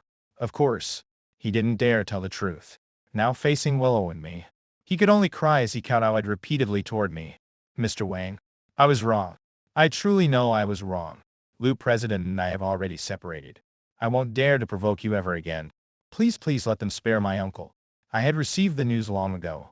The fact that Willow stopped me from calling police back then didn't mean I had given up. After being discharged from the hospital, I called the police again over the past days. After the officers had completed their investigation, they discovered that Miyamoto's uncle raised snakes for a living. The snakes thrown into the confinement room that night had been placed there by him. That night, Miyamoto secretly opened the door to let his uncle into the villa. The two worked together, which led to my being bitten and sent to the hospital in critical condition. Meanwhile, Miyamoto's uncle had likely been arrested. Miyamoto had received the news, so he came running to plead pitifully. Miyamoto cried messily and turned to Willow. President Liu, please help me. If something happens to my uncle, my mother won't let me off. She'll beat me to death. I had already investigated all of this in my previous life. Miyamoto's maternal family had a long tradition of favoring boys over girls. His mother was a hardcore family pleaser, pouring all her resources into her younger brother. Miyamoto's uncle, despite Miyako being male, his mother still prioritized her brother above all else, even treating her nephew better than her own son. Miyako had a cousin who freeloaded at home and did nothing. Because Miyako was good-looking, the whole family counted on him to marry a rich woman, draining him to support them. If he had not knowingly pursued a married woman and jeopardized my marriage, I would have pitied him. Had fate been kinder, I might even have helped him once. Willow surely knew his background as well. I crossed my arms, watching Makoto kneel and kowtow, waiting for Willow to feel sorry for him and step in to defend him. But this time, Willow only glanced at me, then frowned at Miyamoto, her tone icy. Stand up and talk. Why are you kneeling like that? People who don't know better might think George bullied you. Michiko froze, and even I looked at her in surprise, seeing that Michiko remained motionless. Willow's voice grew even colder. Stand up. Michio flinched and scrambled to his feet. Only then did Willow speak again. What does your uncle's situation have to do with George? Chapter 19. Miyamoto cranked his neck, glanced guiltily at Willow, and tears began to fall again as easily as breathing. I'm sorry. I also just received a call from home and only learned about everything that night. After Mr. Wang hit me, I had hearing damage in my left ear. My uncle and the others were furious when they heard. So, after Mr. Wang was locked in the confinement room, they secretly released snakes inside, which caused him to get bitten and hospitalized. After Mr. Wang reported it, my uncle was found out and has now been arrested. He truly knows he was wrong. Please, for the sake that he only acted rashly, because he was trying to protect me, his nephew, let him go this once. I apologize on his behalf. I'm begging you, please. With just a few sentences, he twisted the whole story, turning his relative's deliberate crime into an impulsive act and out of love for him. And he himself was framed as if he had nothing to do with it. Willow's face instantly darkened. You're saying the snakes in the confinement room were released by your uncle? Willow once thought he was merely naive and innocent because he was young. But a woman as sharp as Willow, who excelled in the business world, was not stupid. She quickly pieced everything together, her voice turning icy. Makoto too. Your uncle doesn't even know where our family lives. How could he know George was locked in the confinement room, let alone release snakes at the perfect moment? Did you tell him to do it? Michita's face went pale. And no, it wasn't me. I didn't know anything. I just didn't go back to the dorm that night. They asked where I was staying, and I told them the address. I really didn't think anything like this would happen. Willow's chest surged with anger. She turned toward me, perhaps recalling how I had begged for help that night, or the sight of my wounded, dying body after the snake bite. If she hadn't brought Mitsuko into the house, none of this would have happened to me. Even after I was hospitalized, she had still sided with Mitsuko, protecting him and refusing to let me call the police for his sake. Guilt and regret surged in her eyes. George, I'm sorry, I answered calmly. Don't you think apologizing now was too late? Willow fell silent. After a moment, she said, I'll investigate everything and give you an explanation. I won't disturb you anymore. With that, she grabbed Miyamoto by the wrist and dragged him away. Miyamoto, stop bothering him. If I ever find out you dare harass him again, I won't let you go. George's life after the divorce was not difficult at all. He had a loving family, lived in a luxurious villa, and a beautiful young woman was openly pursuing him. Meanwhile, Mikoto himself was unloved by his family, the wealthy woman he finally managed to lure. Willow was now ready to throw him away. Seeing the jealousy in his eyes, Willow narrowed hers and flung his arm aside. As if seeing straight through him, she said coldly, Makoto, recognize your position. Some things, you're not even qualified to envy. Makoto fell to the ground, utterly humiliated. Looking up at Willow, President Liu, I just envy how lucky Mr. Wang is. Unlike me, born into a family like mine, never able to choose, doomed to be dragged down. Willow looked down at him from above, as she straightened her sleeves. Your misfortune has nothing to do with George. Now speak. What else have you been doing behind my back lately? Mikoto stiffened, panic flashing across his face. President Liu, you know me. What could I do? What would I dare to do? Willow leaned forward slightly, her gaze as cold as ice. You'd better hope so. Otherwise the price would be more than he could ever afford. Chapter 20. Makoto looked at her cold and merciless expression, terrified to the extreme. He desperately tried to explain and act pitiful, but the woman only threw out one impatient word. Noisy. He immediately shut his mouth, not daring to irritate her further. Willow had spent years in a position of power. Her presence alone was something he could never withstand. She made a call and ordered her assistant to investigate. By the time the two of them returned to Cydia, the assistant had already delivered the investigation files. Willow took the documents, sat down on the sofa, while Mikoto stood trembling beside her. As she flipped through the information the assistant gathered, the more she read, the uglier her expression became. The documents even included the surveillance footage from the mall that day. Miyako suddenly rushing over to kneel in front of George, saying those deliberately misleading words. Everything had been recorded clearly. The reason he was ostracized by his roommates wasn't because they were the problem. It was because he repeatedly seduced other people's girlfriends, and even slept with a roommate's girlfriend in their dorm room, which caused outrage. They also discovered that Miyamoto worked part-time at the club not for financial hardship. He had known from the beginning that the customers there were all wealthy and influential. He deliberately went there to find a sponsor. He even knew Willow's identity the very first time he met her. From the start, his approach had been intentional, deliberate seduction, knowingly inserting himself into someone else's relationship. When she reached the last page, Willow finally lost her patience and slapped the entire stack of documents hard against Makoto's face. This is your so-called I didn't dare. I didn't do anything. Then why don't you explain all of this to me? Makoto's face was scraped by the edges of the papers. But he didn't dare care. He hurried to kneel and examine the documents. When he saw clearly what they contained, his face turned completely pale. Tease, these are fake. Someone must have framed me on purpose. I didn't do any of this. I really didn't. Willow's expression was frightening, like she could devour him whole. He trembled violently as he tried to explain. But no one believed him. Willow instructed the assistant coldly. Since he likes kneeling so much, take him to the busiest mall under our company and let him kneel for 3 days and 3 nights. Makoto was stunned with terror. No, don't. I'll never be able to show my face again. I'll die. Faced with solid evidence, Makoto knew he had no way to deny it. He could only crawl to Willow's feet, crying as he clung to her leg and slapped himself. President Leo, I know I was wrong. I really do. But I truly love you. From the moment I first saw you, I fell in love with you. I only wanted to marry you. I don't have a family background like George's. I'm inferior to him in every way. I had no choice. So I used some tricks. I did everything only because I love you. Please forgive me just this once. I'll never dare again. My family forces me. I can't help it.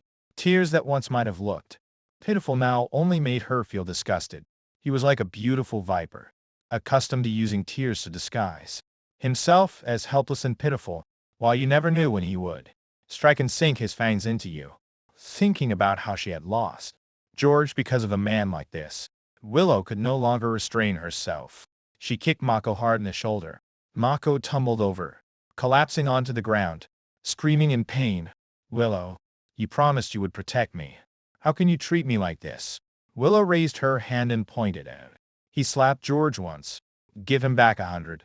Make sure he remembers this lesson and never dares to do something so shameless again. Mikoto was terrified. He didn't even have time to scream from the pain. He struggled to flee. But, as soon as he moved, Willow's bodyguards seized him. Only now did he finally understand fear. A woman like Willow could lift him to the sky when she favored him. And with one moment of clarity, she could also kick him straight into hell. Unfortunately, he realized this far too late. Makoto was dragged out, and the room returned to silence. The assistant then handed Willow another folder. President Liu, this is the information you requested. Mr. Wang's records from the past years. Chapter 21. After hearing George say he had loved her for 10 years, she couldn't help but send her assistant to secretly investigate George's past years. As she turned page after page, George's past was gradually revealed before her eyes. Only when she finished all of the documents did she realized how much he had done for her, all in places she had never even noticed. In the 5 years of their marriage, all his hobbies revolved around the things she liked. She preferred minimalist styles, so everything he bought gradually shifted to black, white, and gray. She hated when people were late, so he never once kept her waiting. In fact, just to be fully prepared, he would get up 1 or 2 hours earlier. Her stomach wasn't good, so for 5 years after their marriage, he would get up at 5 every morning to make her breakfast by hand. And yet, before their marriage, he had been a young master who never cooked a meal in his life. After reading all the documents that night, Willow had a strange dream. The scenes in the dream were vivid, so real it felt like she had truly lived through them. In the 5th year of her marriage to George, she cheated. She fell for an 18-year-old college student named Mako too. Since birth, she had been raised under elite education. At every age, she was expected to do exactly what people her age were supposed to do. Every step of her life had followed preset plans, such as inheriting the Lu Corporation, such as marriage. She never understood emotions. Mokoto's sense of novelty captivated her almost instantly. In her social circle, keeping a lover outside of marriage was nothing unusual. Mokoto, with his ordinary background, did seem pure and obedient, but he was of no actual benefit to her. She never once thought about divorcing George from Miyako, but she never expected that the always elegant, always composed George would turn into a completely different person the moment he learned of Miyako's existence. Every time she returned home, the atmosphere was suffocating, and George's eyes were always red and swollen. He forced her again and again to break things off with Mikoto. He argued hysterically with her again and again. He even grew extreme enough to try to send Miyako to abroad. forbidding him from ever returning to the country. She wanted an understanding, reasonable husband. So, she grew irritated and proposed a divorce. In the dream, Willow saw with her own eyes. The moment she said the words, "Let's divorce," George shattered before her. The light in his eyes broke completely. He was hurt so badly he couldn't even stand straight. He screamed hoarsely, "Willow, if you want a divorce, then do it over my dead body." It was a dream. Willow panicked, explaining desperately. "George, no, it's not like that. I didn't want a divorce." But in the dream, everything spiraled out of her control. She trusted me, Akko, again and again, misunderstood George again and again, and hurt him again and again. She even pressured the Wang family, trying to force George to agree to the divorce. It became a power struggle between them.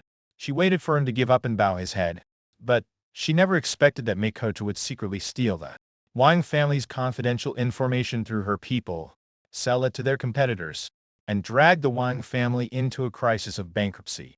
When she finally woke up and realized something was wrong, she learned that George's parents had committed suicide. Only then did she understand the severity of the situation. But when she tried to find George to explain, she saw him jump. He leapt off the top floor and died right in front of her. Willow's world froze in that instant. Later, she uncovered everything Makoto had done and punished the Ito family. Later, she saved the Wang family. But Alicia, upon learning that her parents and George died one after another, and that her husband David was left paralyzed from a car accident, turned white-haired overnight. Her mind broke, and she could no longer run the company. Only then did Willow finally realize. She had long fallen in love with George. He had been a gentle rain, a quiet drizzle, slipping into her life. At first just a faint dampness. By the time she noticed, it had already seeped into her bones. But he had already left her in the most resolute, irreversible way. Willow woke up from the dream crying, her mouth still calling George. The familiar decorations of her home overlapped with the scenes at her dream. When it took her a long time to regain her senses, then she couldn't stay still even for a second. Like a mad woman, she rushed out, drove as fast as she could, and headed straight toward George's house. Chapter 22. I was eating hot pot with my family. I had sent David a message, inviting him to join us. And after David messaged Deanna, she shamelessly showed up as well. A group of us ate and drank together, laughing and chatting nonstop. As soon as David walked in, he shoved his phone right into my face, loudly and excitedly. "George, hurry and look at this live stream. Evil has its punishment." Didn't Makoto plotting for you to kneel back then? Well, now the tables have turned. Will arranged for him to kneel at the entrance of Times Square. This time he's really embarrassed himself to the extreme. I heard he has to kneel for 3 whole days and nights. And not only is he socially dead in real life, he's socially dead online too. I don't know which kind soul did it, but someone even arranged for several top streamers to go film and live. Those streamers usually never care about this sort of thing. So who knows why they suddenly went to record Miko. I glanced at the screen, saw the it of one of the top streamers, then looked at Anna, who was calmly enjoying her food like nothing happened. Instantly, I knew those streamers were definitely arranged by her. All of them belonged to her company's network of accounts. Anna's lips curved slightly upward, and she quietly placed more meat into my bowl. David was still happily reporting gossip. Someone exposed that Miyako is a repeat offender. A guy from their school and his girlfriend were already about to get engaged, and Miyako Katanon caused their breakup. The guy ended up with depression. So pitiful. Karma really works. Tone Heldon. Heaven always settles the score. I even heard his family showed up, not to save him, but to beat him up. They said Miko told his uncle that, as long as they got rid of you, he'd successfully climb into a wealthy marriage. Once he became Willow's husband, their whole family would rise together. But now everything's gone down the drain, and his uncle even got arrested. Of course, they'd hate him to death. On the live stream, Miko too was being slapped hundreds of times. His cheeks were swollen and red. He knelt curled up at the entrance of Times Square while crowds walked by, pointing and whispering about him. He tried desperately to cover his face, but it was useless. I swallowed the meat in my mouth and finally said, "The police station contacted me too." Makoto's uncle confessed and provided evidence that Makoto instructed him to release the snakes. They'll be arresting him soon. David clapped his hands in delight. Serves him right. That's what he gets for scheming and hurting people. Honestly, this is too light. I couldn't help but laugh. Willow had rushed all the way to the Wang family's door, but, standing outside, hearing the laughter and cheerful voices from within, she couldn't bring herself to go in. In this life, she hadn't yet made unforgivable mistakes. George could still sit with his family laughing, talking, eating joyfully. Such a rare and precious sight. She couldn't bear to ruin even a second of that happiness, until the few of us finished eating and stepped outside for a walk. When we spotted Willow at the door, I froze for a moment. Why did you come again? My tone held nothing but irritation at being disturbed, not a trace of anticipation. Willow stood there, staring fixedly at me, her mind replaying the scene of how I died, right before her eyes in the previous life. She finally couldn't hold it in anymore. She rushed forward and threw herself into my arms, and I, who stood beside me, immediately froze for a moment before her expression darkened. She rushed over trying to pull Willow off me. Let go of him, and I used a lot of strength, and her nail accidentally scratched Willow's arm. But, even though Willow winced in pain, she still held me tightly. So tightly, it felt like she wanted to carve me into her bones. Her voice trembled, choked with sobs. I'm sorry, George. I'm sorry. I was startled at first, but I quickly realized something was wrong with her emotions. I frowned. Willow, what happened? Let go of me first. And I looked at her with dark, hostile eyes. If she weren't afraid of hurting me, she would have already done more than scratch Willow. The commotion drew the attention of my family. Everyone ran outside, all of them looking at Willow with wary eyes. Willow slowly released me. Seeing the guarded looks from my family members, she let out a bitter, desolate smile. Indeed, she had hurt me far too deeply. Her voice was strained as she stared at me and slowly began to speak. Last night, I had a dream. In the dream, you found out about Miko and we fought. I lost my mind because of Miko and told you I wanted a divorce. And you. The moment Willow started speaking, I looked at her in shock, unable to hide it. Seeing my face suddenly turn pale, Willow's entire body began trembling. He knows. He knows exactly what she's talking about. No wonder. No wonder he walked away so decisively this time. No wonder he said he had moved on and would never look back. Her eyes reddened as she stared at me. Her voice was so soft it was almost inaudible. That wasn't a dream. It actually happened. Didn't it? I forced myself to suppress the surge of emotions in my chest. I tried to answer her calmly. Willow, I don't know what you're talking about. Whether what happened in your dream was real or not, it doesn't matter anymore. All the spirit drained from Willow's body in an instant. She looked like a person whose soul had been hollowed out. She murmured, yes, because you could never forgive me. If it were only about Miyako, she might still foolishly hope that George would turn back someday. But, in the previous life, she had even driven George to die before her very eyes. The pain of losing him completely, just imagining it made her chest tighten until she could barely breathe. How could she even dare ask for forgiveness? Willow couldn't bring herself to say any more. Her gaze swept across the Wang family members as she whispered, I'm sorry. Then she looked at me again and repeated softly, I'm sorry. My family looked confused, unsure why she apologized to them. But I understood. I didn't say I forgive you, because across 2 lifetimes, with several lost lives between us, there was no way to forgive. After speaking, Willow staggered a bit as she turned around and slowly walked away. Her figure seemed to shrink instantly, as if she had become hunchbacked and dazed within moments. David came over and asked, what's wrong with her? What kind of fit was that? She looked like she just had some sort of mental breakdown. I chuckled. Don't mind her. It has nothing to do with us. Come on. Let's go for a walk. Let's go. I took one last glance at Willow's retreating figure, then withdrew my gaze and smiled as I continued forward. Everyone kept laughing and walking ahead, completely unaffected by Willow's sudden appearance. Willow returned to her car. Her gaze clung greedily to George. She saw Anna standing beside him, leaning toward his ear and whispering something. George burst into laughter. The two looked so close, so natural, so well matched. And she no longer had the right to stand beside him. 1 year later, Anna and I remarried, hosting a grand wedding banquet.